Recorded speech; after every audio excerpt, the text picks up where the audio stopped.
Okay, I think I've done it. Now, the next part, I don't know the stages out of my head or in a specific order. So let me just say this before we start. I am going to read the stages from my cell phone. Thanks, Google. I appreciate your help. Second thing that I want you to be aware of is that the stages of grief are not in a specific order. Number one, there, there is no real order, and you don't necessarily go through them one after the other. You can think that you have dealt with everything that makes you angry, and then in 3 months time there's a flare up, and then you go through the stages a lot quicker obviously after that, because you have worked through the majority. But it's really more a sliding scale, and you need to deal with this at your own pace. You deal with it at a pace that you are comfortable with. And I'm not talking about grief, I'm talking about these stages in any part of your life, not necessarily just loss. So, can't read without me glasses. So, the stages of grief, thank you, Google. And there could be more stages, but these are the ones that really stood out to me: was denial, anger, bargaining, depression, and acceptance. So I'm going to do the easiest one first and go like, when you reach acceptance, you have inner peace, like a panda in the Kung Fu movie, or like Master Shifu tried all his life to get inner peace. So inner acceptance isn't necessarily acceptance of your circumstances.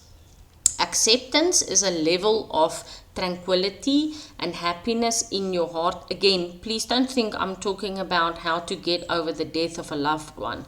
I'm talking about the stages you're going to go through from the old person that you are, from the A that you currently are, to get to A plus. How to improve yourself, kind of thing. There are stages that you're going to go through.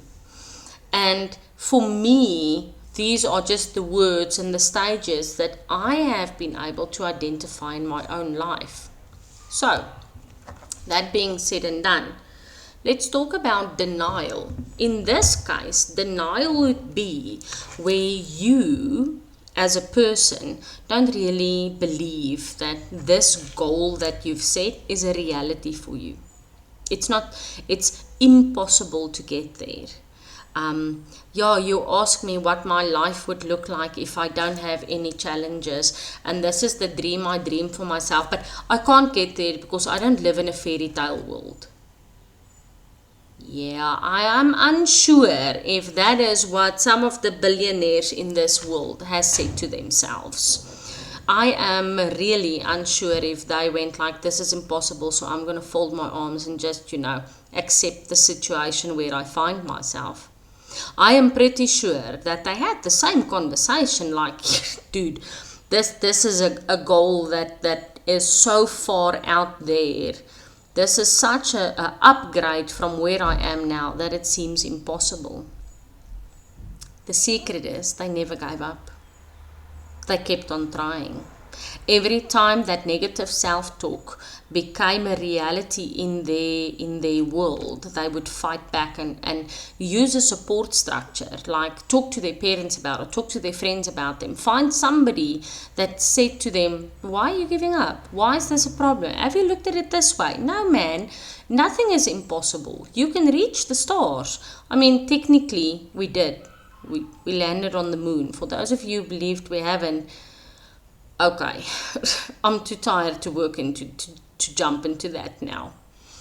So denial in this case is you not believing that you deserve it, you not believing that this is possible, being in denial of the fact that that is actually something that you can achieve. Right, then after denial, bargaining or well, I'm not keeping it in order, so bargaining in this situation would be where you are convincing yourself that the thing that you're wanting is good because you can do this and this and this and this and this for other people. It's your way of trying to convince God of actually making this a reality in your life. You're bargaining to see, what can I do so that this can happen? I don't know, bargaining takes on many forms, but we all go through that bargaining of, okay, so if this happens, then I will be able to do this and this and this, and then if you allow this to happen to me, I will do this and this and this and this. It's part of the process. It needs to happen. The one that we mentioned here before bargaining was anger. In this growth process, this from moving from A to A plus, you are going to experience some form of anger. It could be anger at yourself for not realizing or waiting so long to actually do this.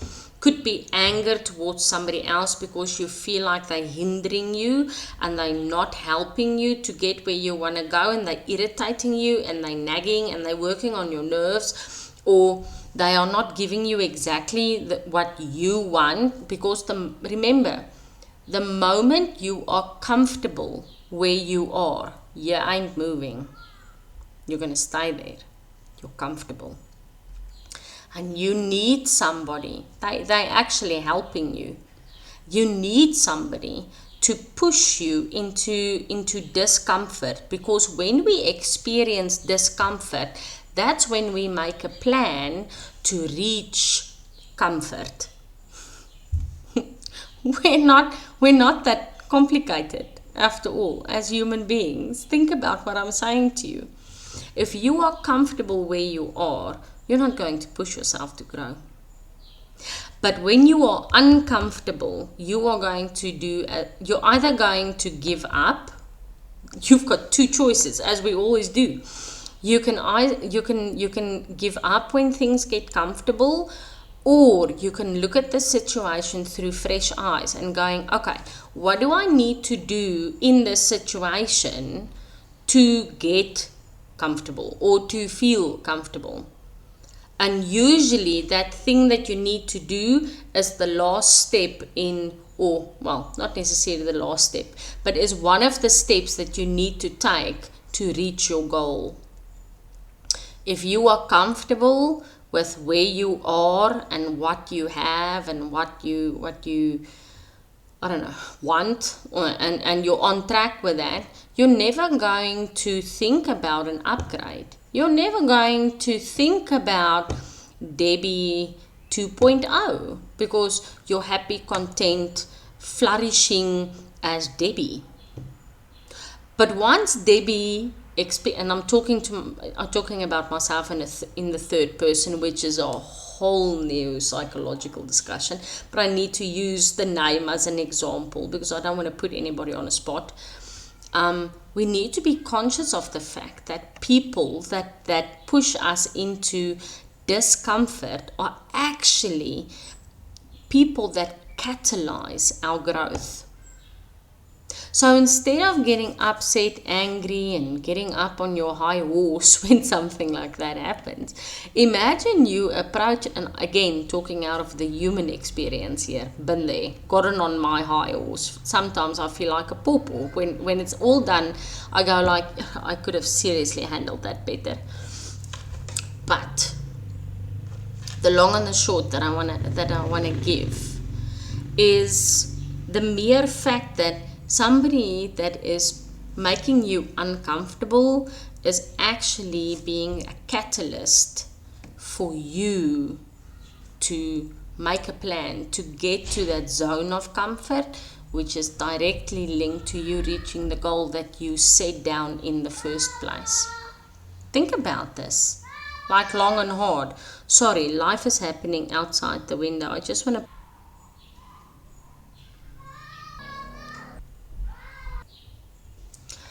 Okay, so you know what?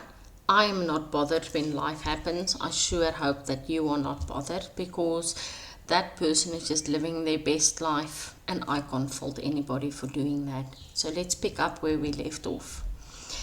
realizing that the people that are actually working on our nerves and stimulating the anger part of this is actually us blooming like a flower, pushing the petals open, and it takes effort.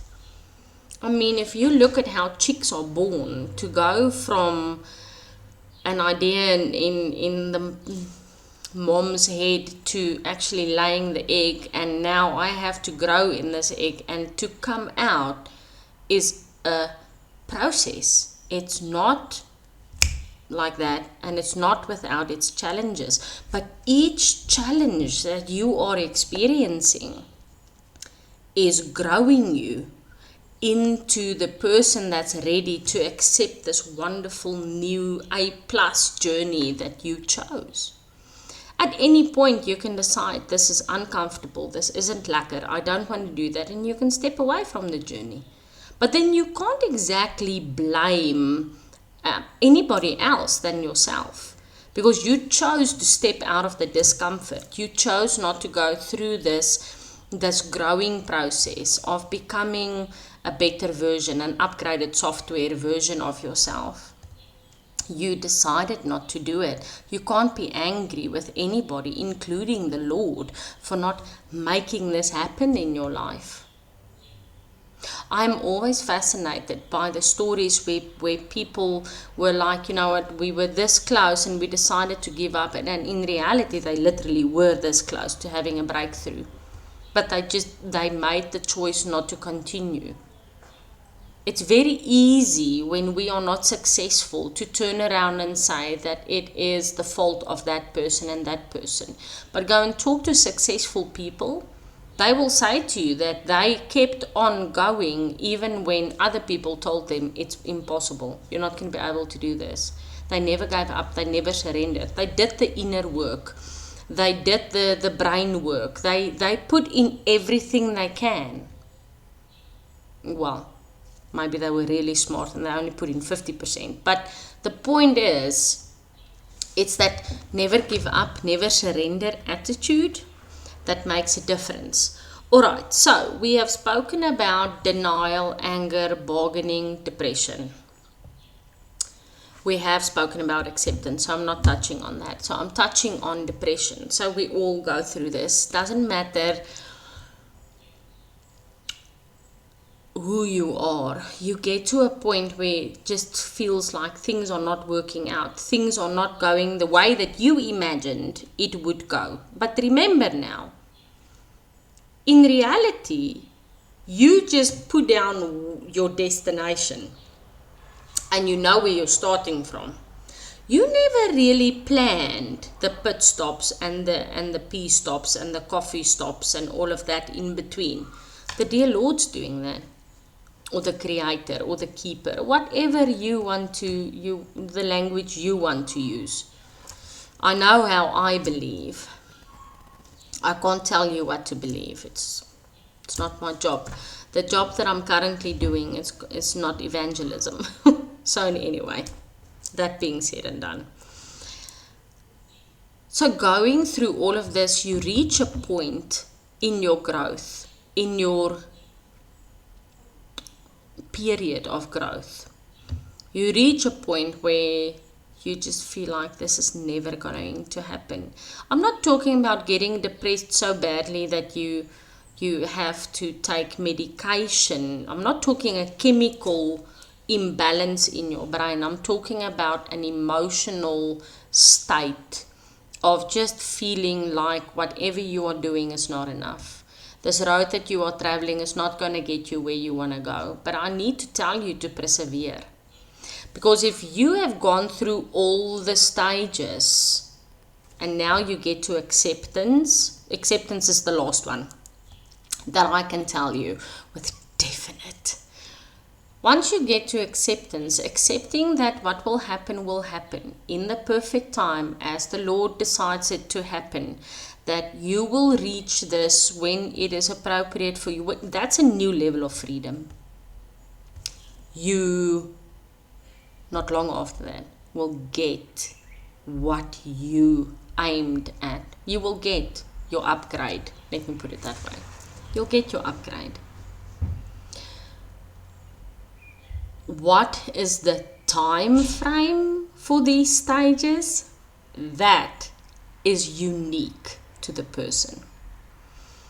I have spoken to people, some of my coaches that I have worked with, that went through all of these stages without naming them, just like the journey from who I was to the upgraded version took me 2 months, and I don't know if they're conscious about everything that transpired or whether I'm preaching to the choir here. It doesn't really matter. I feel I need to say it, and that's enough for me to say it. It doesn't matter. That you will go through what you need to go through to be the correct person to accept this new gift that you aimed at. I would never have been ready for the relationship that I am in now if I didn't go through a very strong, hurting, painful growth period. I've taken what I've said to you today, I have applied in my own life in 4 to 5 different situations. And I realized that, that is what it is. But I've also been able to identify areas where I felt that was a goal that I put down for myself and I really worked towards it. And now that I look back on that, I realized that I never really committed to this 100%. It was a thought, it was okay, it's fine, but in here I believed that I wasn't worthy of that. I wasn't ready for that, and I didn't do the inner work around that to upgrade Debbie, so I didn't get that thing. And for a long time I was like, this is proof of the fact that you can't reach the goals that you set every time. No. That's just proof that sometimes our motivation to take the journey fizzles, because there are other important things that come up that we want to deal with. And that's something that we need to be conscious of in totality. I'll see if I'm going to make a third video on this, another video on this. I think this is the third one. But okay, till we talk again. Bye.